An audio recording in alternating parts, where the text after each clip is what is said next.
بسم اللہ الرحمن الرحیم۔ علم ہر انسان کی بنیادی ضرورت ہے۔ علم ہی کی بدولت انسان اور جانور میں فرق معلوم ہوتا ہے۔ کسی بھی قوم کے لیے علم ترقی کی ضامن ہے۔ یہی علم قوموں کی ترقی اور ان کے زوال کی وجہ بنتی ہے۔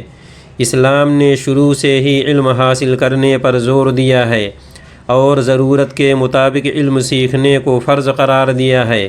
اسی وجہ سے ہمارے اکابر و اسلاف اور بزرگوں نے علم دین حاصل کرنے میں کس قدر محنت اور مشقت کی ہے، اس کی ایک جھلک آپ کے سامنے پیش کرتے ہیں۔ ایک مشہور امام اور مفسر قفال شاشی شروع عمر میں لوہاری کا کام کرتے تھے اور اپنے فن میں اپنی کوئی نظیر اور مثال نہیں رکھتے تھے۔ بیان کیا جاتا ہے کہ ایک مرتبہ انہوں نے ایک لوہے کا صندوق بنایا۔ اس کا تالا اس طرح بنایا کہ اس کی چابی دوسرے تالے میں منتقل کر دی، جس کا وزن نصف قیراط سے زیادہ نہیں تھا۔ جب یہ صندوق، اس کا تالا اور چابی تیار ہو گئے تو وہ ان کو لے کر بادشاہ کی خدمت میں پہنچے اور تحفے کے طور پر پیش کیا۔ بادشاہ اور اس کے درباری اس نادر اور بے مثال تحفے پر بہت حیران ہوئے اور تعریف کرنے لگے۔ اتنے میں اس زمانے کے ایک بڑے عالم بادشاہ سے ملنے آئے۔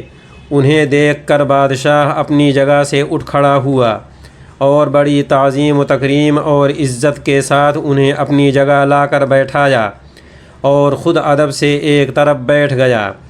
یہ منظر دیکھ کر ان کے دل میں فوراً یہ بات آئی کہ اس آدمی کی اتنی تعظیم اس کے علم کی وجہ سے ہے۔ ایک میں ہوں، ساری عمر تالا بنانے کے کام میں ضائع کی اور دین اور دنیا کا کوئی بھی فائدہ حاصل نہیں ہوا۔ بہتر یہ ہے کہ اب سے میں بھی دین کا علم سیکھنا شروع کروں اور باقی عمر اسی کو حاصل کرنے میں گزار دوں۔ یہ سوچ کر وہ دربار سے نکلے اور سیدھے ایک بہت بڑے عالم کی خدمت میں پہنچے۔ اس وقت ان کی عمر 30 سال تھی۔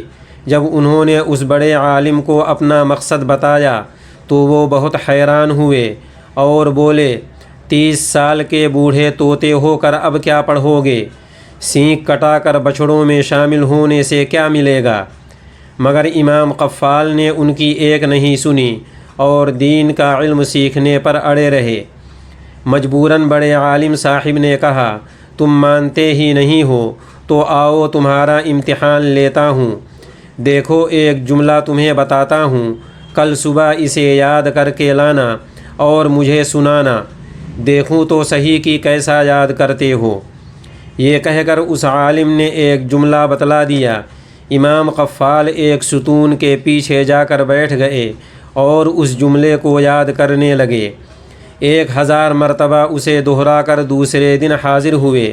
عالم نے پوچھا، کل والا سبق یاد ہو گیا ہو تو سناؤ۔ امام قفال نے سنایا تو یاد نہیں تھا، جملے کو ادھر ادھر کر دیا تھا جس سے مطلب بدل گیا تھا۔ غلط سنانے کی وجہ سے دوسرے طلبہ ہنسنے لگے۔ استاد نے ان کو منع کیا اور اس نئے شاگرد کو ایک اور سبق پڑھا دیا۔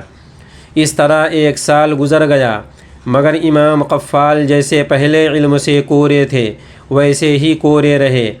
آخر تنگ آ کر سیر و تفریح کا ارادہ کیا۔ وطن سے باہر نکل کر پہاڑوں کا رخ کیا۔ دھوپ تیز اور ہوا گرم ہو گئی تو ایک سایہ دار جگہ پر پہنچے، جہاں ایک پانی کا چشمہ پہاڑ کی اونچائی سے نکل کر قطروں اور بوندوں کی شکل میں رس رس کر پہاڑ کے دامن میں ایک پتھر پر گر رہا تھا، اور ان قطروں اور بوندوں کے اثر سے پتھر میں سوراخ ہو گیا تھا۔ اس پتھر پر نظر پڑی تو امام پر بہت اثر ہوا اور انہوں نے دل میں سوچا کہ علم اس پانی سے زیادہ نرم اور میرا دل اس پتھر سے زیادہ سخت نہیں ہے۔ اگر پانی کے معمولی قطرے اور بوندیں اس پتھر پر اتنا اثر کر سکتی ہیں تو کوئی وجہ نہیں ہے کہ محنت کروں تو علم میرے سخت دل پر اپنا نقشہ نہ جما سکے۔ یہ سوچ کر اسی وقت شہر میں لوٹ آئے اور دل و جان سے پڑھنے میں مشغول ہو گئے۔ پورے 30 سال تک محنت کر کے 60 سال کی عمر میں علم حاصل کرنے سے فارغ ہوئے۔ اس ریاضت، محنت اور مشقت کا نتیجہ یہ نکلا کہ اللہ تعالیٰ نے ان پر علم کے دروازے کھول دیے اور وہ اپنے وقت کے امام مانے گئے۔ کہا جاتا ہے کہ انہوں نے 30 سال کی عمر میں پڑھنا شروع کیا، 30 سال پڑھا، 30 سال پڑھایا اور 30 سال فتویٰ دینے میں مشغول رہے۔ اس لیے علم حاصل کرنے والے کو کبھی مایوس نہیں ہونا چاہیے، اپنی محنت جاری رکھنی چاہیے۔